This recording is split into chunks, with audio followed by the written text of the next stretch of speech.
This week on RSBANDB Update, a potential look at 2024's updates, including GameJam projects such as Daemonheim Archaeology, Windy Trees, and the removal of streaking. The combat beta has been updated, and we review changes to melee, special attacks, and equilibrium.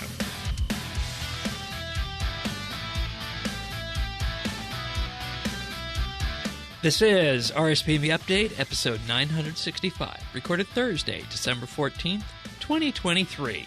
Rip the streak.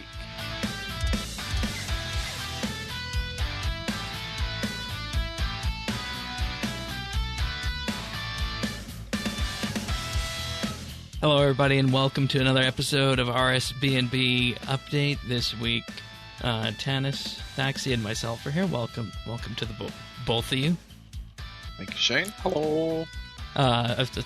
Tanis, this is our last regular show before we head on into the holiday schedule this year. It's always an interesting point of time in the year to see what Jagex has for us. And, we were wondering what we were going to have this week, and lo and behold, we are served with new GameJam stuff, patch notes, and an update to the combat beta, hence why Thaxi's here. Yep, on 3 hours notice. Yeah, it's fine. It's fine. Because, Tanis... It worked out. Tanis was the one who was secretly begging for that, I think. Right? Oh, dude, I can't do this justice. Like, everyone knows that. That is not a secret. I'm not, letting some cat out the bag. So, no, it's great to be able to, go...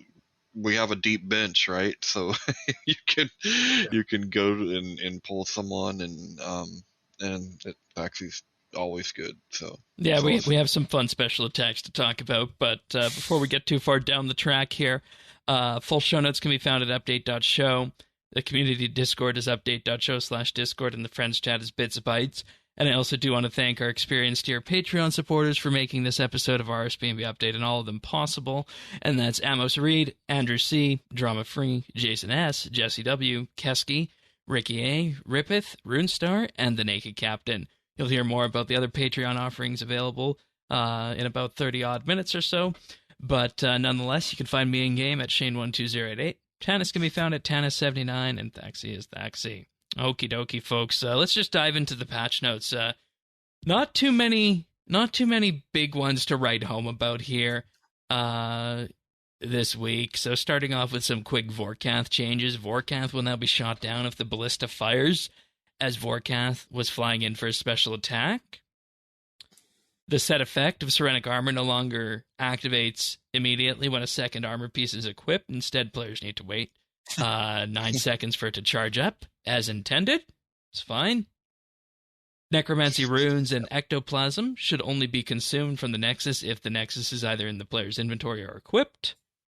And added functionality on the Altar of War in War's Retreat to heal the player's familiar while recharging their summoning points.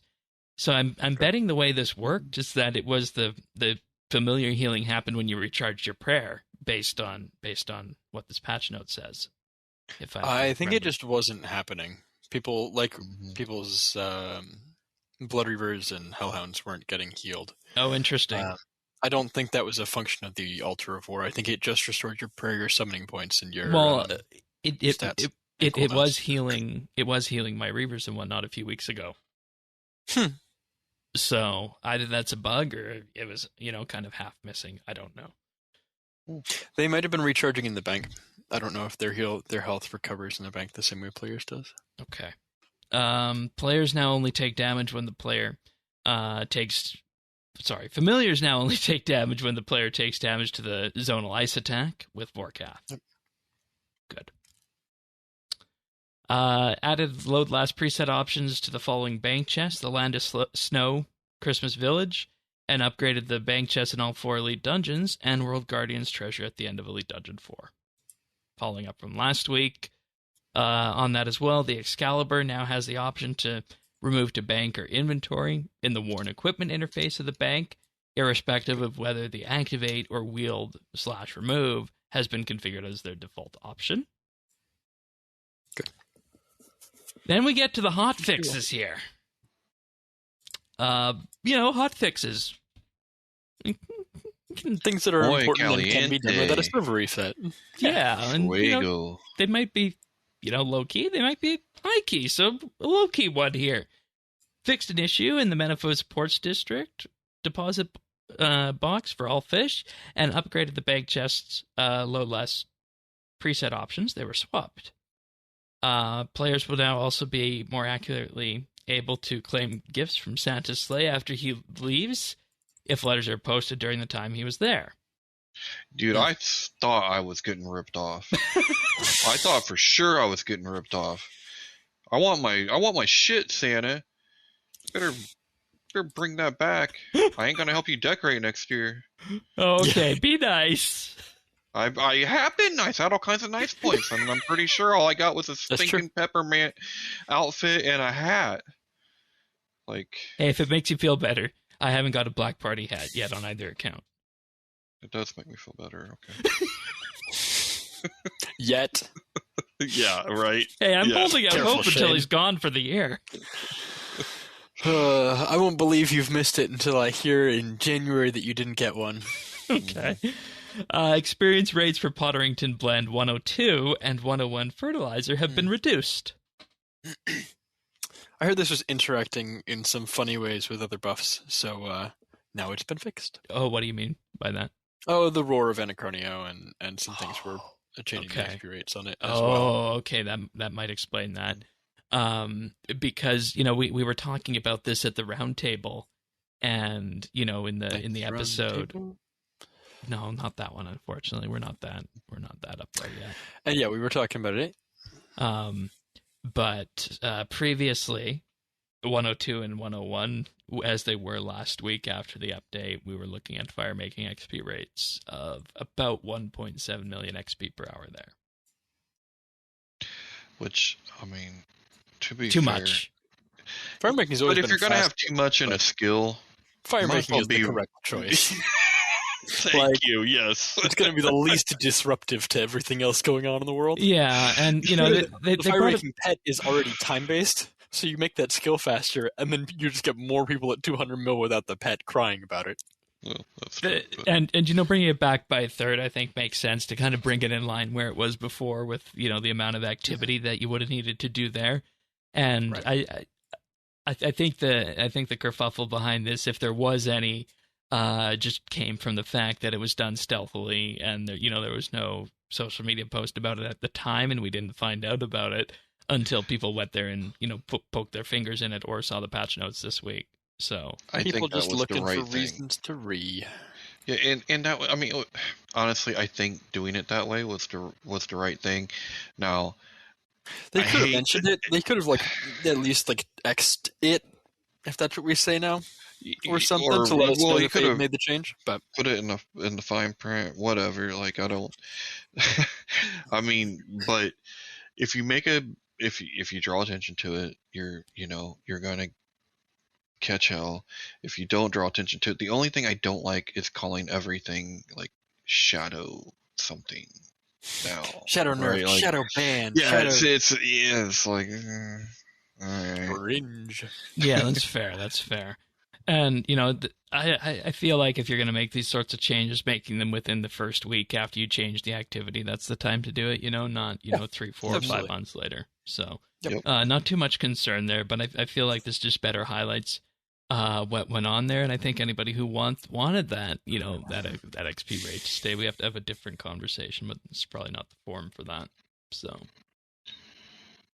well, it wasn't intended as a buff; it was intended as higher output.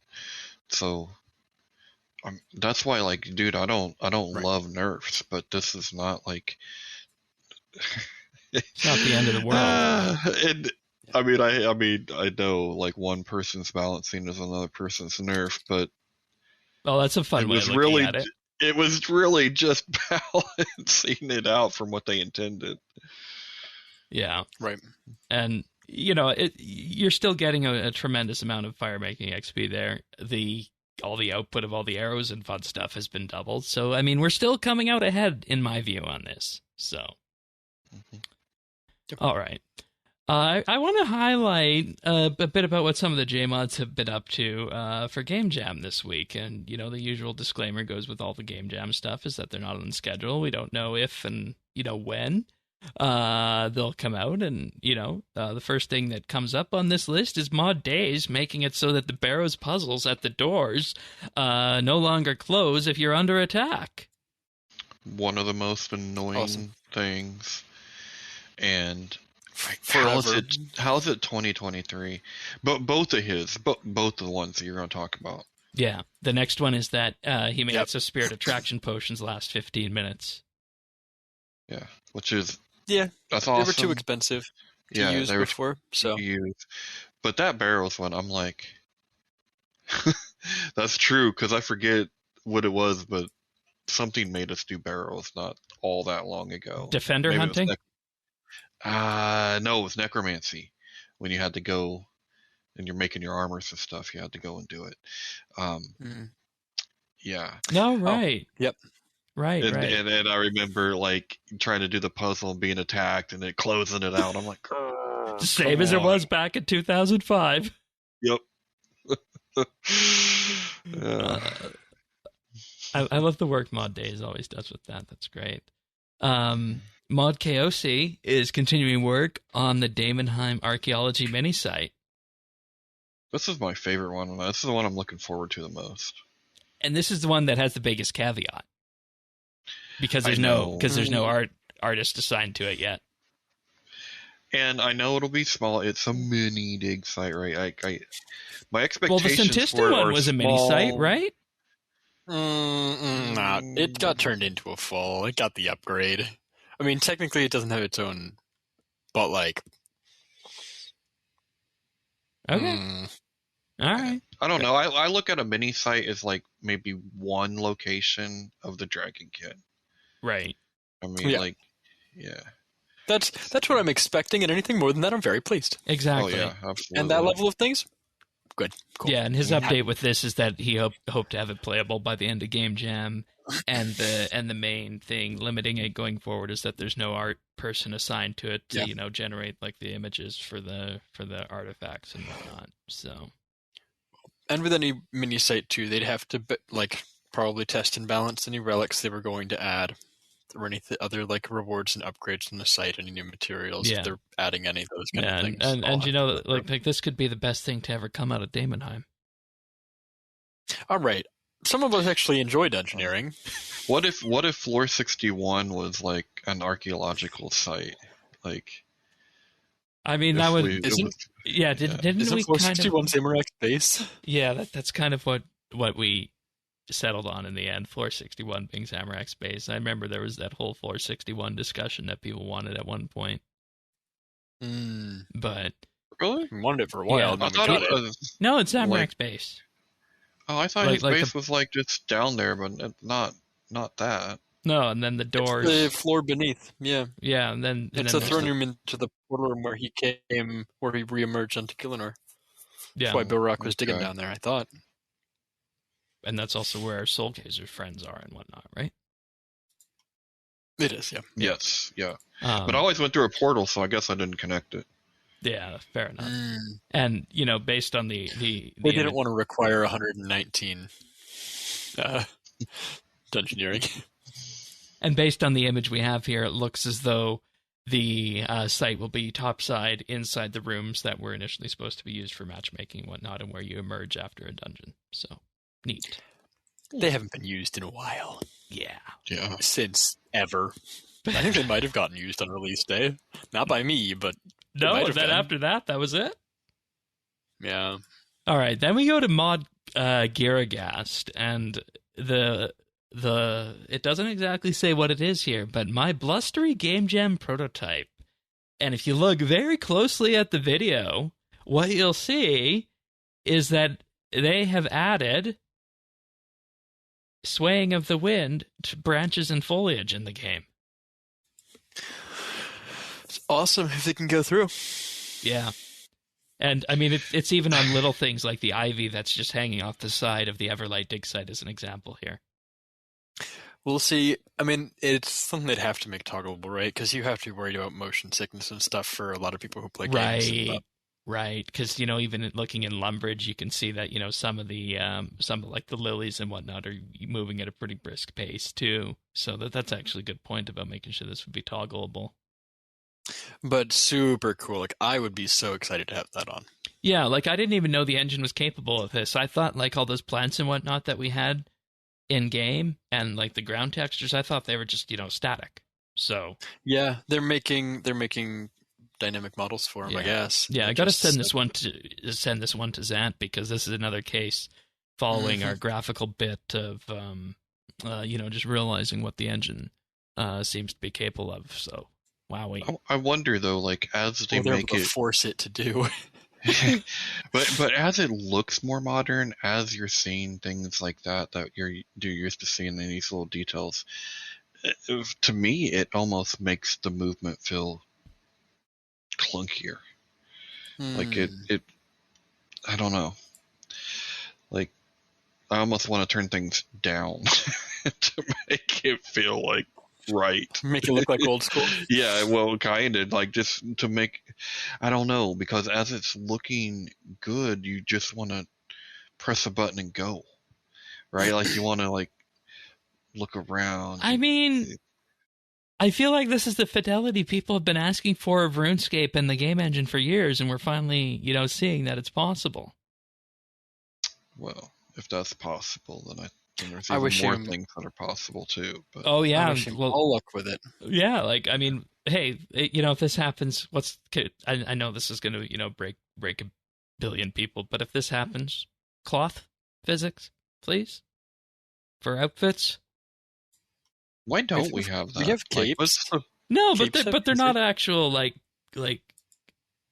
they don't have actual physics behind them. They're just models that bend and flex at certain points. It's just bones, yeah. Yeah. So, it's all about what RuneScape's future is going to be. Okay, which one did I put next here on the list? Yes, Mod Stu, who has a bare graphical update using assets that he found from the Witch's House 2017 quest rework that came with new black and brown bear textures, and he says to celebrate, berated bare-naked bears barehanded. Yep. Oh, what a guy. Oh, I realized I didn't have the right screen up there, but Bear's looking realistic today with that one. Mod Shrike is joining up with Abe and Camel to build a quest to go with their necromancy Rex Matriarch. So that should be interesting. Should the necromancy Rex Matriarch see the light of day in the quest or mini quest that's going to be associated with it? Yeah. Similar idea to the Raziel or Herman. Yeah, or the Raksha mini quest, probably, right? I mean, Raksha was, I guess, 2 minutes of story and 2 minutes of eat food while you siphon purple goo, but right. Partial credit was achieved. And then Mod Shogun, displaying perhaps some of the biggest courage and whatnot that we've seen out of a GameJam project. And, we emphasize GameJam because GameJam are the JMod's passion projects. And, he's just sitting casually, sitting with the RS guy. Hey, I'm removing streaking from the Archglacier and Telos for my GameJam project. Yeah. Well, he's not removing streaking. He's removing streaking as a loot mechanic, right? Good point to clear. Good point to clarify that because. And they went into a lot of detail in the post, and I think they said it better than we can about why they're doing this. But I think streaking is just it punishes, I think, people, especially learners, overly much on those bosses. And as a reward system, doing away with it seems fair because you get rewarded for the challenge of the thing you kill. Yeah. Rather than how long you've been perfect at doing it or how stable your internet is. Very good point. Very good point. Fine. Yeah. Cool. I like it. And Rage has always annoyed me, so. there we go. I even went and asked David about this because we all know how much time he spent camping, Telos, doing that streaking stuff there, and 2449s and all that. Or is it 2499? 2449s weren't streaking. That was literally you reached the max loot threshold, so it wasn't worth streaking anymore. Right. But okay, but he did lots of time at Telos, and he said, this is a good change overall. It's maybe a bad change for Iron Man characters, but that comes into the way the loot system works. And overall, and I realize that this is something that a lot of people are probably upset about if you're part of the PVM community. But Mod Jack did have a pretty good post as a reply to this that he put on Reddit. Do either of you guys want to say anything before I go into what Mod Jack had to say on this? I think people should just go and read it. If you've got an issue with this, it's exactly what I was saying before. I mean, there's enough ways people are rewarded for doing challenging content, and this was tripling down on people doing more challenging content, getting multiplicatively more rewards than it wasn't necessary, and it was messing up their internal stuff. It was making it hard for them to change loot tables and edit things to be more up to date and make things appropriate. So because the way the streaks they did away with it. Because the way the streaks work, they were a single random seed, and that meant that if you were saved at Telos or Glacier and they changed the loot table, you would in effect have to give that loot up and move on because of that. And he effectively said higher skill means faster kills, higher skill means access to harder bosses, higher skill means the ability to beat higher in rages, and higher skill means the ability to go for longer streaks, but all of these multiply together. And the problem is that isn't that higher skill is rewarded, but that higher skill is rewarded exponentially via multiple explicit mechanics. And he says it's not obvious externally what a technical problem loot streaking is. It's not, as some people are implying, a lack of willingness on our part to put the work in, but more that managing the streak system requires a wildly disproportionate amount of dev time compared to other systems. He says then, so we have a system which is disproportionately difficult to maintain, which is rewarding a group which is already being rewarded via at least 3 different systems, which is blocking the consistency, maintainability, and ability to improve drop tables. And that's what comes out of this post from Mod Jack, and I think summarizes it very well. I'm not going to be upset to see this go if this makes its way in. And Tana says we always say here, Mod Jack tells people what they need to hear, whether or not they like it. Yep, he said put your clothes back on. Ain't nobody want to see you there. Is that the show title this week? Yeah, put your clothes back on. No. Okay. Yeah, it's probably not a good idea to go on YouTube with something focused in around streaking for the title or something to that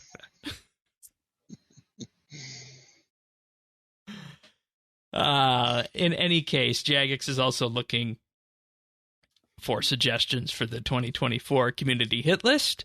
So if you have any ideas of things that you would like to see in 2024 that are community hit list style, think Ninja Fix level, this is your time to put it in. And, the thing I think that I was going to put in, you were going to put in, Thaxi, is, maybe it's time to have a look at why fleeting boots will stun you if you're channeling rapid fire and the target dies.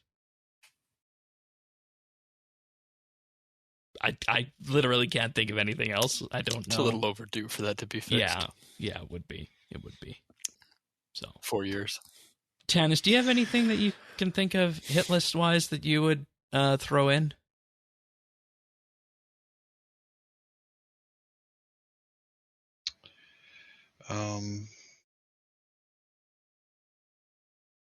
It's difficult, isn't it? No, it is.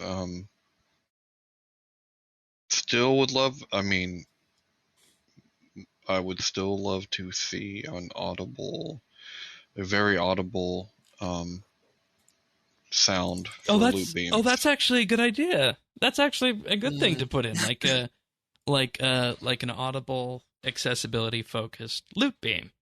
Mm-hmm. Yeah. Okay. Yeah. Mm-hmm. That'd be nice. That's a good one. Alrighty. Since they are so customizable. Yeah, they've been proven to be a reward space, so why not? In any case, I'm going to thank some Patreon supporters right now.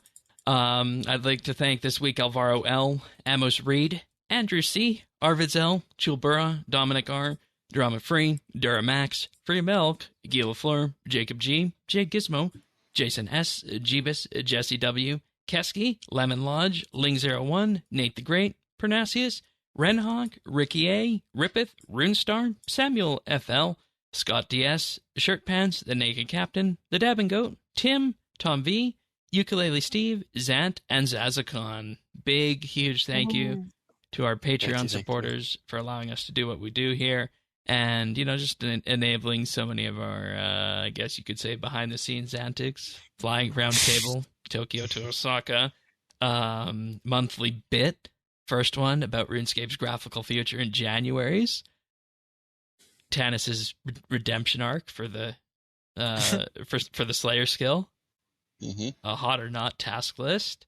You guys actually did a good job of that in terms of, just rattling them all off and, categorizing them. Because I don't do enough Slayer that I didn't feel as though, for a lot of those that they were something that I could speak to either way. So that was good. That'll be out in January. Fun with it. We pre-recorded that one. But patreon.com/RSBANB. You get access to all of those monthly bits and a back catalog of 60 plus of them now. You also, of course, get our eternal thanks for helping fund the podcast. And, of course, you get a mention in the show notes. We also do have the VIP tier for $3 a month, where you receive a special VIP rank on Discord, which includes chat channel access, a mention on the podcast at the start of the month, and high-quality stereo versions of the show. And for $5 a month, you'll receive a shout-out on the podcast each and every week and gain exclusive access to the outtakes we use to make the clip show at the end of the year. So just keep that in mind. We're getting close to the clip show, and maybe there might be a clip or two from pre-shows that have been thrown in. So patreon.com/RSBNB. Big, huge thank you to all of our Patreon supporters. It means the world to us. Thank you. Thank you. I'm actually really eager to get that Slayer hot or not list out there, because I feel like that actually might have helped me a bit with Slayer too, in terms of, just paring things down about, where to go and whatnot. So glad we could help. I was looking at it. Yeah. All right. The final update before Christmas. Combat Beta. Update number 2. Yeah. Not the live game. They a whole ton of combat balance adjustments. Again, things that are maybe overdue, but now they are in our hands to test. Beta. Still a beta. Still a beta. And as with all these, if you feel you are a stakeholder of any of these abilities, any of these weapons, get on the beta server and test it and give constructive feedback to Mod Ryan and Mod Sponge. Because I took a poke on the server earlier, and there were about a dozen people online. Which, again, for a beta server where you're just testing abilities at any one given time, if there's 12 people on all day over the course of a day... Yeah, I guess, I guess when you look at some of the worlds... Probably a couple hundred people testing. Right, and I guess when you look at the beta world, or the real worlds having, between 150 and, 200 people, most of them that kind of, kind of 10% markers, so that's representative enough there. Yeah. But they made it so combat hit markers are sped up, so you'll be able to see more of them. They want to do more in this space, but they're working with engine limitations.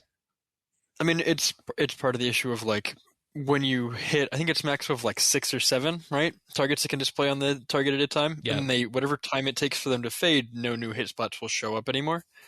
This just makes it so that everybody's hits will, in theory, cycle through just faster. Yeah. Which is good. That's cool. Except for rapid fire, if you got a couple people using rapid fire on the same target, it'll show up, stuff like that. They added a channel bar for channeled abilities, so this is a new top-level interface that'll show the progress for channeling attacks and, kind of give you an idea of when you might want to interrupt them, if that's something that you do. So that is in line with so many other MMO type games to actually have something to tell you like where you are in the course of your channel. It'll help a lot with like some things like canceling your snipes and doing all that kind of fun stuff. Yeah, exactly.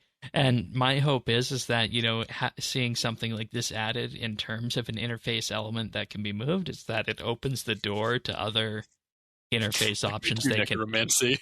Yeah.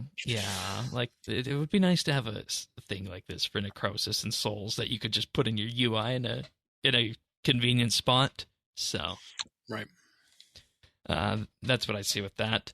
They also changed some stuff with the action bar so that interact highlighting is now there, so that when an action bar slot is interacted with, the slot will light up to give more visual feedback to your actions and to improve. It shows what you're clicking if you're literally clicking it.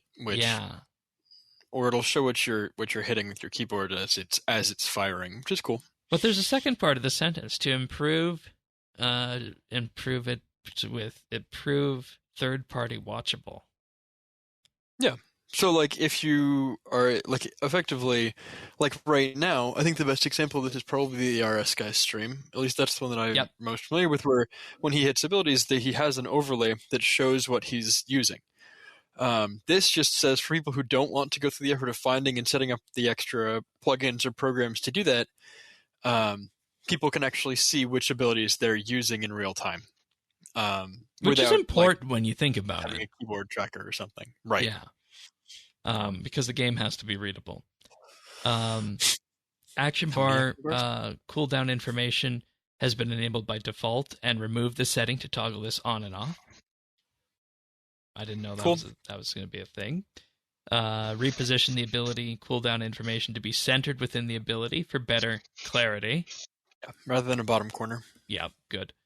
And remove the ability cooldown information for the GCD rotation, so that the information is only present for specifically ability cooldowns. Also remove the white flash and reduce the size of the keybind information as it was taking a large amount of real estate.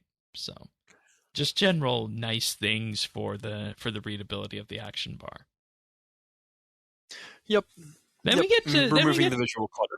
Then we get to Melee, and I thought this was going to be a good thing, but you have different thoughts on this, and you can tell me. I also want to mention for the action bar stuff, the last thing on here is that they shortened, so instead of saying Alt-C or Control-C or Shift-C, it would say AC in a lowercase for A for Alt-C for Control-S for Shift. So when people who have their like control keybinds on things, it really, really lowers that visual clutter. Like people would have an entire bar that was like Shift keys, and now instead of having Shift plus all of these letters, it was just a straight line of white text along this entire ability bar. You now actually just have the lowercase s dash the actual keybind for it. So that I think also helps with removing a lot of the like clutter on action bars. I like that they did that. Yeah, nice and readable too with that. The melee systems changes though. Yeah. So they said they modified a couple of things to make them more readable. That's all fine. The biggest change here is with the auto attacks. Yeah, and see, I thought we were and they tried to give it the necromancy treatment. I thought we were heading towards a good thing with this in terms of it. You know, the basic attack now incurs a GCD. It generates 9% adrenaline. It deals between 90 and 100% damage. For folks who didn't know, before basic attacks dealt very, very little damage because they didn't use your ability damage modifier. So depending on what you were wearing and if you were dual wielding or two-handing, they were very different numbers. But you hit like maybe 30 to 50% of your ability damage. Like it wasn't huge. It was very small. And it was slower and they had different timings on them. And it created a situation where you really didn't want to miss abilities. Yeah. It was also a case where like you didn't want to run to the end of a revo bar, those kind of things. Yeah. So what they did with this is they made the basic attack effectively just a basic ability, which would be fine on its own, except that the big issue here is that in Necromancy you have two basics and they're both better. Two basic abilities, and they're both better than the auto attack. Melee does not have that issue. Melee has 12 basic abilities. 2 of those are better than the auto attack. Which means that now it is just straight up a damage loss to include the majority of your melee abilities on your bar. Same thing with a number of, like, they had to change one of the special attacks that, I don't know if we're going to talk about it, but they changed, like, the level 2 weapon special attack because it would be a damage loss to use. And it would cost adrenaline. Like, see, I didn't think about this that way. Yeah. The damage on this is significantly higher than the auto attack, which is good, but it makes all of these other melee basic abilities useless, and which is maybe fine. But it does mean that, like, melee ability bars are now going to look a lot more like necromancy ability bars, where they're like 3 abilities long, because otherwise you just want to be auto attacking. And the abilities that are better have, I mean, it's just that, it's a interesting thing. And that's, to be fair, that's not including ability upgrades. So I don't include things like Greater Barge, those kind of things, because those are, like, Greater Fury, technically, I think, might also be in that realm of being better. But, like, again, those are endgame upgrades for people who, when you buy that, when you spend the money on it, you know that it, like, you know what you're buying, and you know how to use it. My issue for this is, especially for players who are learning, this is just a noob trap to have literally anything on your bar if you're using Revolution or trying to hit and with how many melee-based basics there are, yes. Okay, I see that now. Because you've got the strength and attack books. You got more than the other. So the next thing with this would be then that you either reduce the number of melee basic abilities out there, or you make them, stand out unique in some way, like the necromancy ones do. You'd have to, I think, buff or change the basic attacks, which just, again, this bumps the floor up a little bit for, like, some power creep type stuff, which I don't know exactly where melee is falling right now. Maybe that's fine, to be honest. But it would mean that you would have to rework, I think, some of the basics if this went through. Or you just have to, like, have general knowledge that you just, when you're using melee, you use Sever and either Cleave or Decimate. That's it. That's the only basics you touch. Right. Like, Tuska's Wrath isn't worth using anymore. Like, not that it was anyways before Sacrifice. All of these, literally every basic you can use in melee, other than those two, worthless now. And in many ways, that creates a bigger problem than this was fixing, in my view. Just in the name of consistency. They've been doing a lot of work to make useless things useful. Like, the special attack changes on this are an excellent example of that. So then the next thing would be to lean into the melee abilities then, probably. So yeah, you either buff them up or change them in some way, or you just remove them. Because a lot of them are odd. Like then disabling protection prayers. Right, and maybe I don't know how often either of you guys do this, but can you feel differences between the melee basic abilities that exist right now, or are they all, relatively the same kind of identity? Yeah, on live. Part of the skill for it right now is knowing which one, like, especially if you're doing manual, is knowing which one does what amount of damage and prioritizing them. This removes that, which I think is fine. Okay. All right. I don't see that as an issue necessarily, but fair enough. Just whether it's a noob trap. Fair enough. We got a boatload of special attacks that have been buffed. We're not going to go through all of these here. Most of them have been just damage squishing. So there's that. Yeah. Almost every special attack, not all of them, but most of them had some damage squishing done, which, again, as a reminder, that means they've lost damage when they crit if it goes to live without the crit changes. But because they're on the beta where the changes have already gone through, not an issue, we don't care. They didn't give us the numbers for the damage squishing, and again, if it went live without the crit changes, I would be mad about that. But as it is, it doesn't matter, so we're good. So I think the first one I wanted to mention was the Dragon Battle Axe, because this could be interesting. I don't necessarily know where it's going to land. They're trialing moving this damage buff over to a multiplicative bonus from being an additive bonus, as well as adding the necromancy stat reduction effect, which, I mean, that's fine. That's an oversight.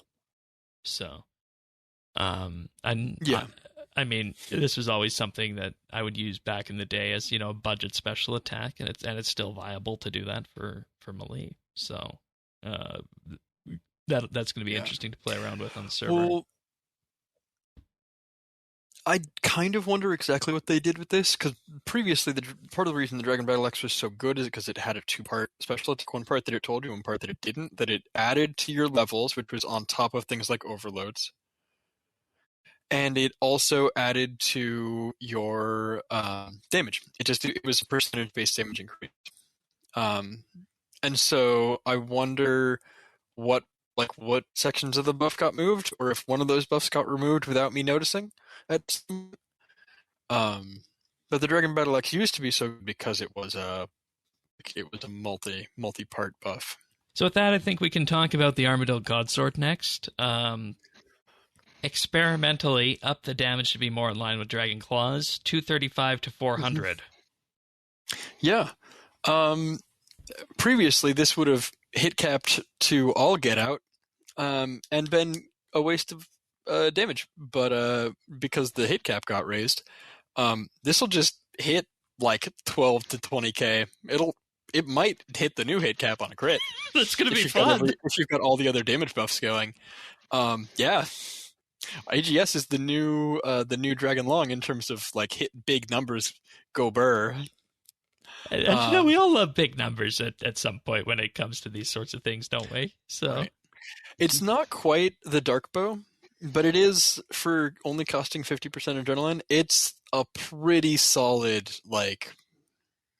that's a solid chunk of damage. Yeah, that's in the realm of at least being worth using, and not just being troll for funsies. Because as it was before, I mean, I think we were saying that really the only Saradomin Godsword was the only one you'd really use, and that would be in its and you wouldn't use manner. The special. You'd use it passively for healing at a lower level before Soul Split. Yeah. So fair enough on that. The Bandos Godsword, simplified stat draining, as it was hard to determine its value. So now it reduces all the target stats by 5% instead of one stat at a time, and scaling with damage dealt. And they removed the secondary modifier that was being applied as a curse drain. Yeah. This is interesting because it's a nice defense debuff. I think is the only one of these that really matters. I don't know exactly how that stacks up with the Statius Warhammer, but maybe for Iron Man this could be a cool thing. And I think you were saying also something with Lord of Bones. Oh yeah, I mean it's funny because it's Lord of Bones takes so long to stack, and we can just continue to meme on that. Yeah. That's all. Okay. Next one. Your beloved Rune Claws. Oh. Yeah, right. And you could just tell one of them. I think this was probably a Mod Sponge note, considering removing the special.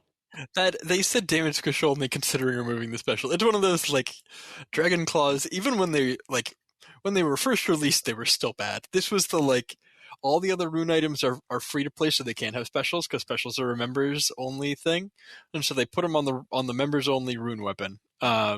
It had a little bit extra accuracy and damage, but it was just a way to use your spec bar, I guess, if you were 50 to 60 attack on a member. It was never worth it. So that's fair to remove it. I just think it's funny that he put it in there. Yeah. The Keen Blade, special renamed from Critical Strike to reduce confusion with the Critical Strike mechanic, increased its damage to 140 from 130, hit chance bonus 25 down to 20, and adrenaline increased from 35 to 75. Yeah.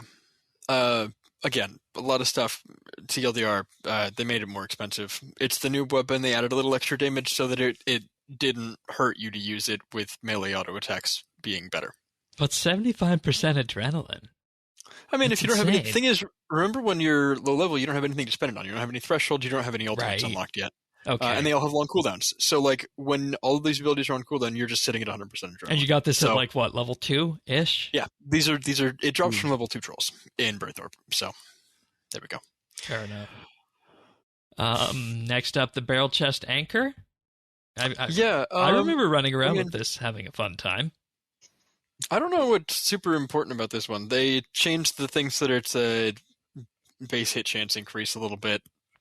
Nobody used it anyways. Nobody's going to use it now, so fine, cool, whatever. Yeah, I just wanted to mention that because that was one of the special attack weapons that we always used back in the day.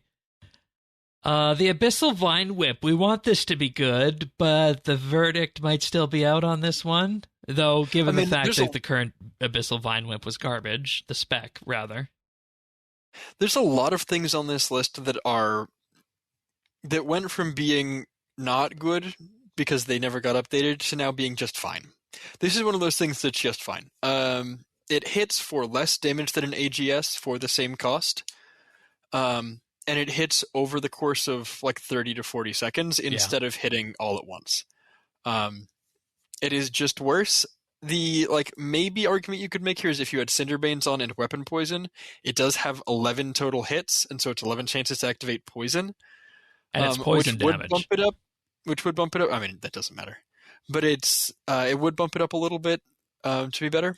But you're very few places where you're going to be like 36-second cooldown effectively on a special attack if you don't want to overwrite your own damage. Nah.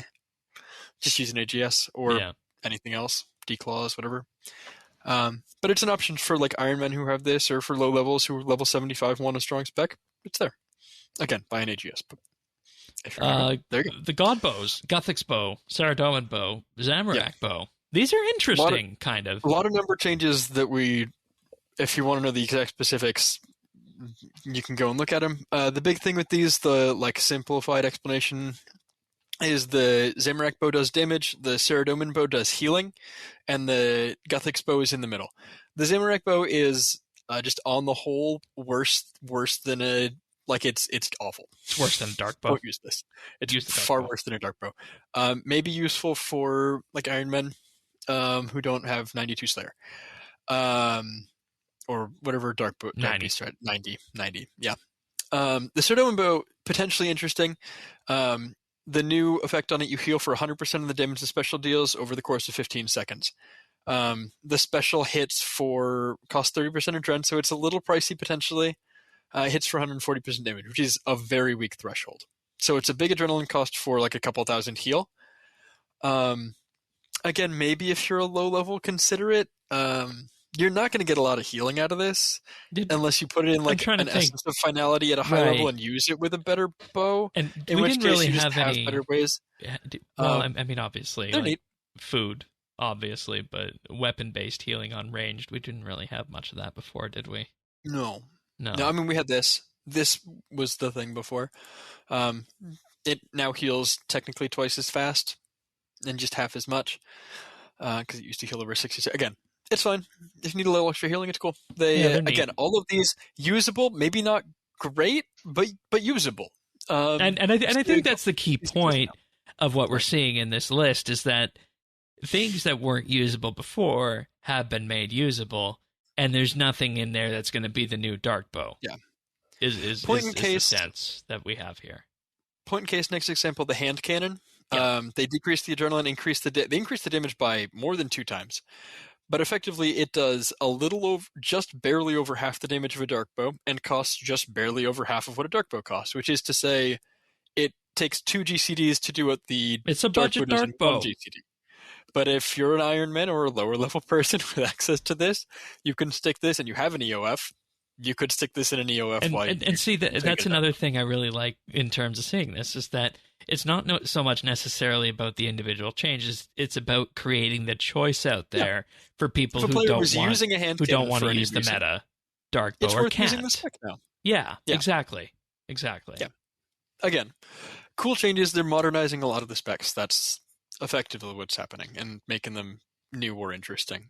Decimation, I think you were the one that wanted to talk about this one. Yeah. So the only thing that changed with Decimation is they decreased the cost of the special attack from 50 to 35%. Which isn't huge, but a reminder that the Decimation effectively makes all of your ranged abilities act like Chinchampas. So I like that. It hits everything. And they also, as a different part of this post, they mentioned that they're changing the way that they're calculating hits that hit near a target. Instead of Chinchampas hitting everything near the southwest tile of a creature, they're actually hitting anything that is within a radius of it. They're calculating that based off the actual size of the creature. Which is to say that this will actually hit around large creatures much better, potentially. So using this could be something that range didn't have a lot of great options for AoE before, unless you were literally using mechanized Chinchampas, which they're level 75, so it's not great. Versus the Scythe or Legacy Barraging for the other styles, right? Those kind of things. So this gives range viable AoE option for like some of those harder Slayer tests that you might cannon those kind of things. Yeah, not needing to so spend see if 50% of your adrenaline to fire it off.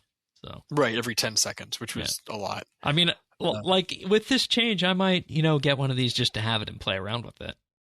Yeah, I think it's worth it, even if it's just for like every once in a while you get to go in and have some fun speed running Rise of the Six and one-shotting them. Sure. It's where this really gets used, is a lot of speedrun stuff. So, cool. Good. The Staff of Liske.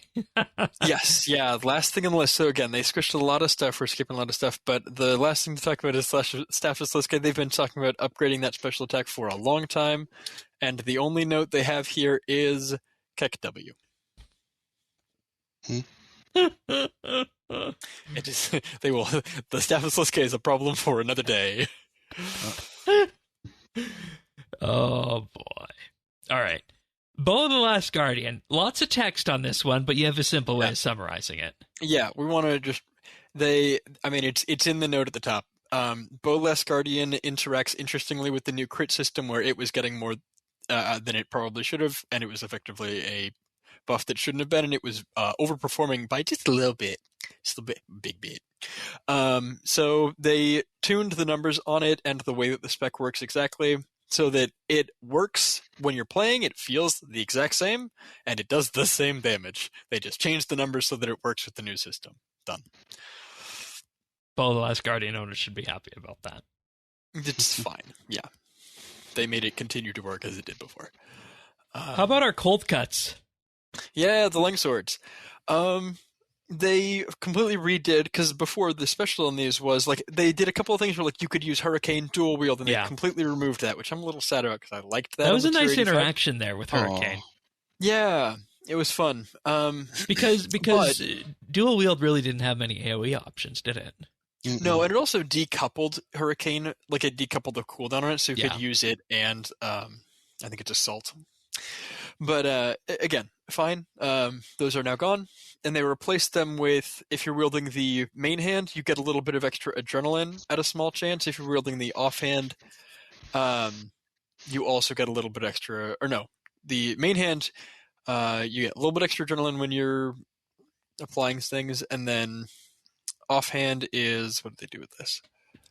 The tier 85 is a combined extra 12%, and the tier 95s is a combined 19% or 18% rather when you combine the two.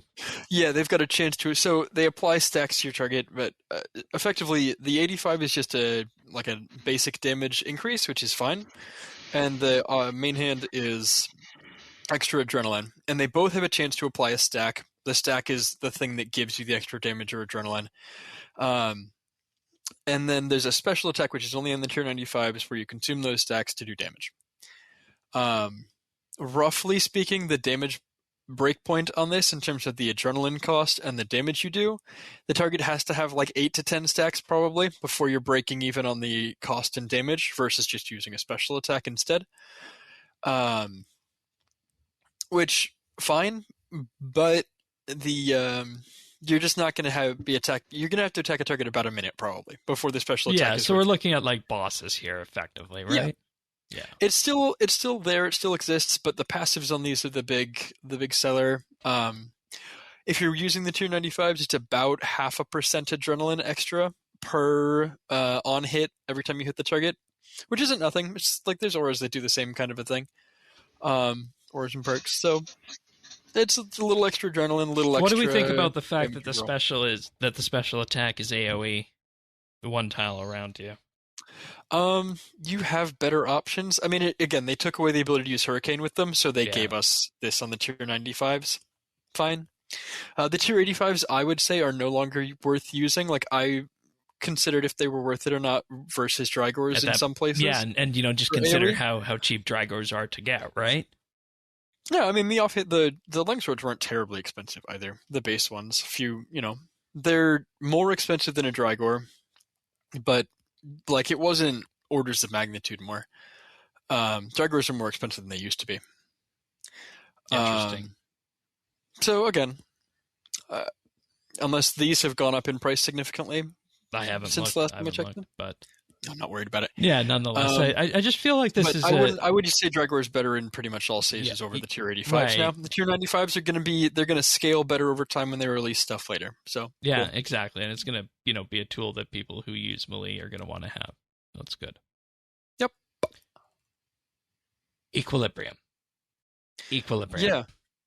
I just want to read the text of the change, then we'll dive into this in terms of the ramifications of this. So the aura and perk have suffered negatively from the damage squish on each of the styles, and they said, while previously a solid perk, it's now close to useless. As a result, it's getting a full redo. The new effect intends to give some variety in the perks players choose to use to reduce dependency on critical strikes, and we hope to update more of the perks in the future to add viability and interesting effects, but Equilibrium was the primary issue, given it being negatively affected by the beta changes. So now the perk is that for each, now increases the player's ability damage stat by 4% per rank, but prevents the player from critically striking. Mm-hmm. And Auras is just increases the player's damage stat by 12%, but prevents you from critically striking. Right. And they can be used together for an additive benefit. So this is interesting because effectively your nerf, this is a kiss curse effect. You have a bonus and a cost. The cost on these depends on your critical hit chance. With the new critical hit system, we're just assuming that goes through because this is all beta changes. Losing the ability to critically hit, if you have just like the biting perk and a Rex Matriarch ring, you're down about 8% damage on the whole, give or take. 8, give or take.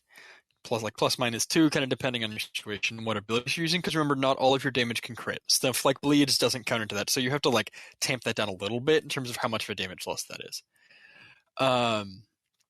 What that means is that if you're using the aura on its own, well, okay, before we get there, if you're using the Grimoire, right? If you're using something else like, or you're using these like melee or magic abilities like the Seer's Ring that really bump your crit chance up to like 30-40%, this is going to be a bigger damage loss. So in that case, you're thinking more like maybe 16-18% damage loss if you're using like a Grimoire, and you can't crit because again, what's a Grimoire? So would this be a good? Nothing? Would this be a good introductory level perk to use for people who don't go down the biting path and for people who have just in general low crit chance? Yes, it would. And the thing to note about this is that these two things are additive. Yes. Which is an interesting thing to like add into this on the whole. Because like that cost is the same. You pay the cost by having either of them. So if you have both, you just get the benefit of whatever one you're applying second. So if you've got 4 tiers of the perk plus the aura on, your cost is still 8% of your damage, right? Assuming you're not using Grimoire. Grimoire's expensive. I'm going to do average person math for this. Yeah, like, of course. Again, if you're using Grimoire, like note to self, or like the Seer's Ring and you're really pushing, like if you're pushing for your crit chance, it's fine. With these, again, this is a little bit napkin math, but if you're adding them all together, you get Equilibrium 4. That's alone a 16% damage buff, plus the aura is 12%. So you're 28% extra damage minus 8. This is a 20% damage buff between the perk and the aura, which is pretty big. As it currently stands on live, Equilibrium 4 is a 5.3% average hit increase for typical abilities. Again, it has variability depending on, like they're saying, the damage spread of your target. But Wiki says 5.3%. Apparently for Necromancy, it's 0.8%, which is, again, the issue they're addressing. But we'll talk melee range magic, the current setup. And the aura is literally no damage buff. So, like, other auras, like... I mean, for Necromancy, for example, right? The best auras you have are things like Majorat that are like a 5% damage buff. Yeah. This is now a 12%, but again, you can't crit. So if you're already wielding Equilibrium, there's a chance that this is actually really powerful, but again, only maybe if you're using both the aura and the effect. The aura just becomes exponentially better for people who already have the perk on, and worse for people who don't have the perk on. It's kind of how it's going to work. Because a 12% over this flat damage buff is pretty big. It is. It is. You think about like the Berserker auras, you get a 10% damage buff, and then you get damage taken increase. So for all the people who have like Aftershock 2 Equilibrium or Aftershock 4 Equilibrium 2 on weapons, that Equilibrium 2 effectively just pays its own cost and is damage neutral now if you're using it on its own. But if you use it with the Equilibrium aura, it's a 12% damage buff. Right, but that still makes it so that you won't be able to crit, so you have to consider if that's what you want with that, assuming these all come through. Well, that's what I'm... Right. So like if you're using the Fractured Staff of Armadale, you can't use these perks. But also the Fractured Staff of Armadale, you use it with a Seer's Ring. Like people who can afford the staff are using a Seer's Ring. Yeah, they're going for the full crit build. They're using the Channeler's Ring. And they're using, like the Fasoa, they have all of these crit chance increases that make it so that with higher crit chance, your crit matter more. And so like you don't use Equilibrium on that magic build. But for like necromancy or for like necromancy that doesn't have a damage aura otherwise, this is now maybe the best damage aura if you have the Equilibrium perk on as well, at any level. So the sense, just to summarize this then, the sense that I'm getting is that if you're an introductory player, this could be good, or if you don't have large damage boosts to begin with, it's good. But if you are already spec'd into a lot of crit chance, this is something you're going to want to stay away from.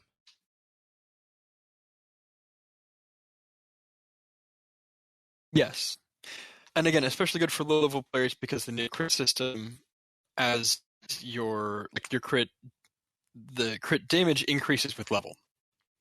So a level 10 player gets very little out of critical hits. Yeah. And you know, I think the thing as well that we need to discuss about this is, you know, for, like you said, the people who invested in Aftershock 4 Equilibrium 2, the question is, if this goes through, is there going to be any sort of give back to those people, or the fact that AS4 E2 has been a good perk, you know, for ever since, well, I think Invention Batch 2 is when that all came out. Do we just say that, at this point, you know, you've been using it for this many years, it's time to move on to something else, or does there need to be some sort of compensation there? A good question. I think they're looking into it in terms of how technically feasible it is to make changes or like a perk remover to remove half of a combo perk. Because effectively, it's just if you're using this with a Fasoa, you're out of luck. You have to destroy that. Yeah. I would argue that if you're using it with other things, it's just like having an Aftershock 4 on your bar, and it makes the Equilibrium aura viable. So fine to me. Okay. And see like that I wouldn't be mad to have that perk. See, right, and on see, like and see a melee that's the sword, thing. possibly. There needs to be like a range thing, like a bleed build loves this. Bleed builds love this every day. So melee. Oh, that's actually a good idea because bleeds don't crit, right? Mm-hmm. Bleeds in almost all dots cannot crit. Okay. The first hit of like the corruption abilities can. Like there's some weird ones, but generally speaking, no dots can crit. So if you're using him, like, again, there's places where this could be really good, and then there's the Fasoa, which the crit stick exists and has never caused any problems. Fair enough. All right.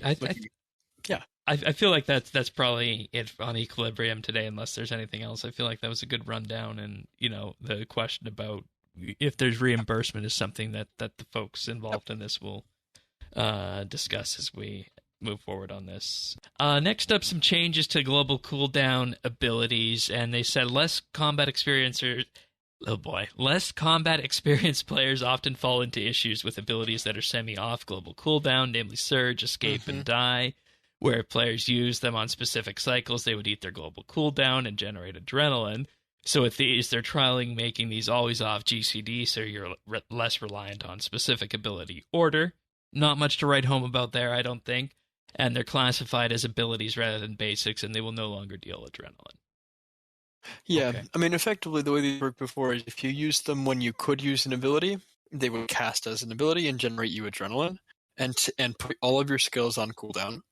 And if you cast them off tick, so you had a 3 chance of having that effect, and you had a 1 in 3 chance of them not building adrenaline and not putting your skills on cooldown, or 2 in 3 chance of not doing it. So Yeah. Yeah. Good change to just say, these don't do that anymore. And it's all the support abilities you'd expect. Yeah, so, including anticipation as well. That will no longer generate adrenaline and be classed in that same category. So that's good. Cool.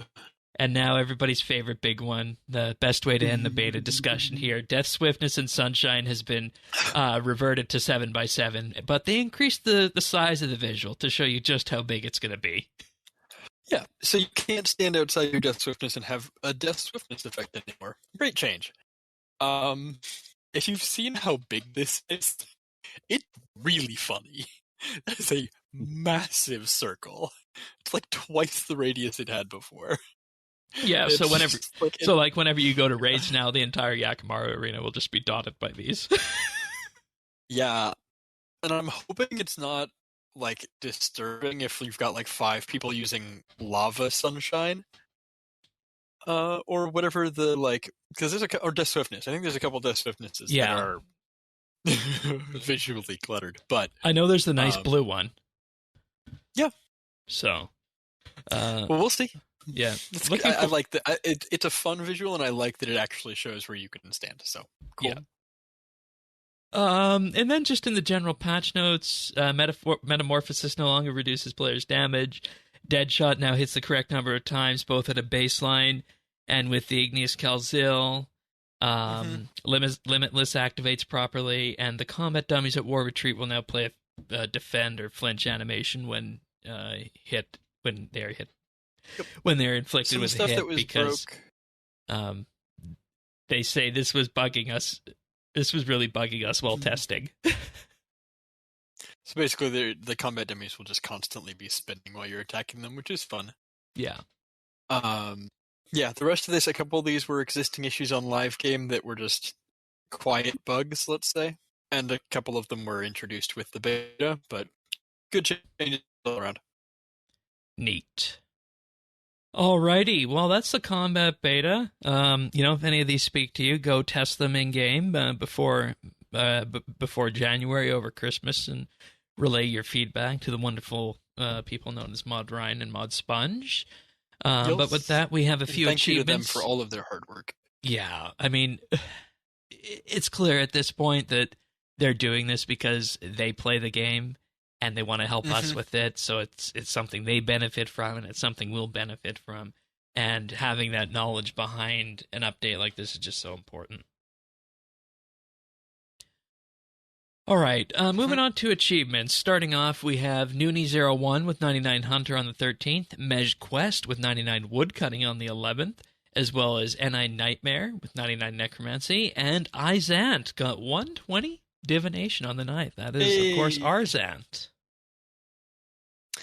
Then on December 9th also, we had Luminos with 99 Necromancy. They're still coming in. And then on December 8th, we had Barizi with 99 Slayer, Forex with 99 Mining and Fishing. Man, Gathering, go burr. And Mr. M with 120 Farming. Good job, guys. Nice. Nice. Then we have Turd Snuffer 0 with 99 Prayer and Hunter, both on the 8th. We have Zeal with 120 Fletching, also on the 8th, and Ada Darkmire with 120 Dungeoneering. Don't have to do that anymore. Good job. Congratulations, guys. My only regret is that I didn't get the pet before hitting 120, but yeah. You'll have to go back. Oh no. Oh my god. It's really common for medium solo for Shane, everyone's favorite adventure. You're just trying to troll me with this at this point. I mean, it's true. All right. Pick of the week time, seasonal, in a very different way. We got this thing going on at the start of December called the Advent of Code. This has been a thing for a number of years now. And the idea behind this is that for each day in December, you're given a different programming challenge or programming puzzle. And they start off relatively simple, and they ramp up in difficulty throughout the entire month.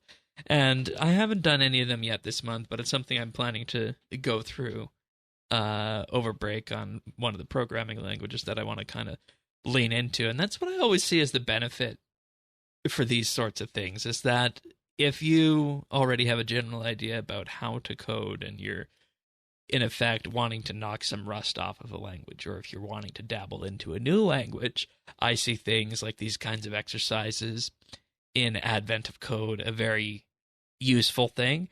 And just in general, I'd say as well, it's a different kind of Advent. Of course, most of the Advent things that we see reward you with something for something behind the door, but this is a unique challenge that you get each and every day in December, and the answers and potential solutions are eventually published with it. So it's something that I think a good number of people like to do, and it's not something that's immediately known too much. So that's why I wanted to do a bit of highlighting for this one here right now, this December. So the example on day one is in relation to a weather machine. You try and ask why they can't just use a weather machine, and they say it's not powerful enough, and where they're even sending you the sky, and why your maps looks mostly blank. And they say, and hang on, did you just say in the sky? Of course. Where do you think the snow comes from?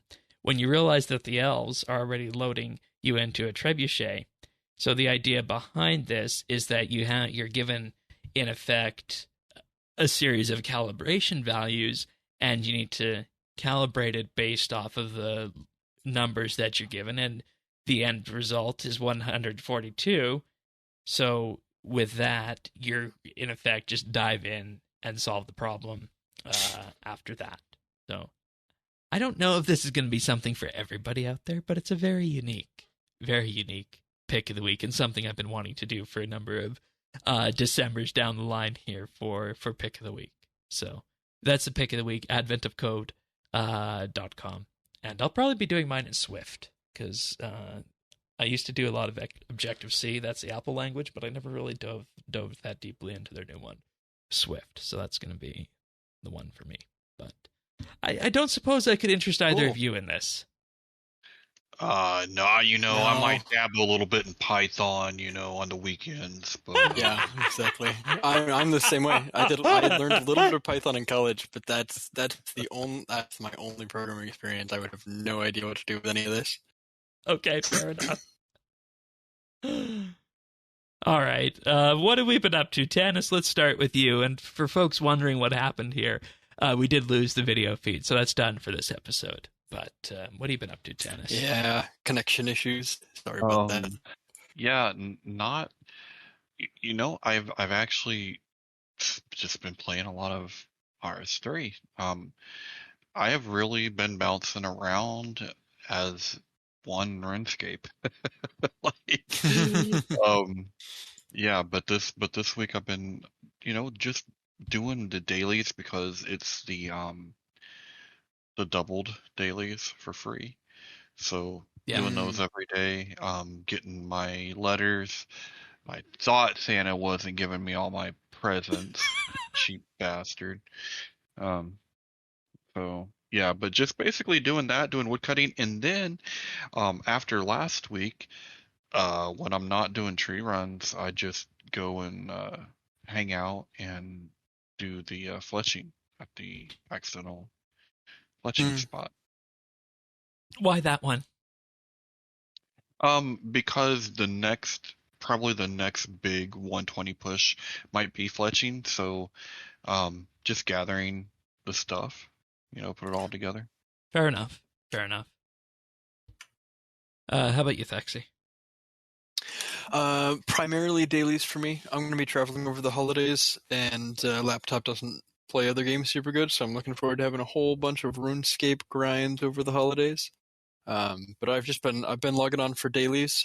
Done a little bit of grinding on leagues for like XP and stuff. I hit 1800 total over there. So my last recall relic now has no cooldown, which is very exciting. Nice. And that's kind of been it for me for RuneScape West, and just chilling, doing my dailies, turning in the letters, checking my farm minimals every day so that I can get beans, so that I don't have to farm herbs to get the herb gold upgrades. Can just use potions on them. The important dailies, not farming. Boy, I know exactly. I know exactly what face I would have to you right now. But I mean, I've never really encountered anybody who doesn't like herb runs. But okay. I don't encounter anybody whose favorite skill is farming. What do you want from me? Okay, fair enough. Slayer. Okay, now somebody in our audience is very angry with me. I'm sorry. Okie dokie. Yeah, for me, on RS3, been doing dailies primarily there. I did a bit of wood cutting with my porter buff that I still had. Got 1/4 of the pieces for my next Imkando hatchet because unlike you guys, I actually only went for one of them when I first did it. So I still got the second one to go for tool belting it. So I mean, you using the scrimshaws and everything? Yes. The full woodcutter's outfit, the tree shaking scrimshaw, the wood cutting the tape, 9 yards, the perfect plus potion, everything. Yeah. But aside from that, on leagues, hit level 1600 total, and I am about 3,800-ish points away from tier 7. So what I did is I made this huge, massive list last night of tasks that I'll do, and this will probably net me about 1,200 points in total. And then I got to start really shaking the bucket to figure out where those other points are coming in, because I feel like it's time to start doing some PVM-related things, but I kind of want the next relic power, and I don't know, maybe it's just time to start leaning into something like God Wars or whatnot, with, only 4 weeks left, maybe even the Prif at combat activity there. Gauntlet. I think you'll get into when you get into Gauntlet. I think you'll like it. It's simplified dungeoneering as a boss, which is love it or hate it. It's I think you'll enjoy it more. It's the minigame dungeoneering wanted to be before it became a skill. And I did want to do Zolcano, but Zolcano actually does require 70 mining and smithing. You and I were talking about that the other night. So interesting. One of the things you'd never know because it's required by the quest to get it. Exactly. So that's something I need to pick up on too, because I would like to try that one. But in addition to that, I think my next 99 is probably going to be thieving, just based on how quick that's gone there. And I'm starting to eye the fire cape. Ooh. Feel like if you get the fire cape, you get access to thieving in Moral Wreck, which is really good gems, given that you have noted doubled gems from the Czar in there. Exactly, and I feel like my only real limitation to doing the fire cape right now, I'll do it with ranged, is that I just need to get something a little bit better than green dragonite armor, and then we should be good to go. So, but clues. I took that relic. I like the points. I don't like clues still. Anyways, you can hear more about that on the Old School Show every Sunday. Update.show/OS. Either of you guys have anything else you want to say before we go? No. Thanks. Yeah. Sorry, I'm sorry for all the technical issues tonight. I know my quality probably wasn't great while we were talking through the combat changes, so I'm sorry about that, everybody. Yeah, that's fine, nonetheless. If you want Update delivered automatically to you, best way to do that is to subscribe, update.show/subscribe. We're on Apple Podcasts, Google, Pocket Cast, Spotify, and more. And the video shows can be found as well at youtube.com/RSBANDB. But with that, we'll be back next week. That's where our holiday schedule starts. Next week, we have a year in review podcast that we pre-recorded going through the year that was 2023. With all the updates involved. Yes, you guys know what I'm talking about. I'm not going to mention that here right now. Then necromancy, of course. Yes, necromancy in the fort. Of course. That's the updates of the year. Yeah.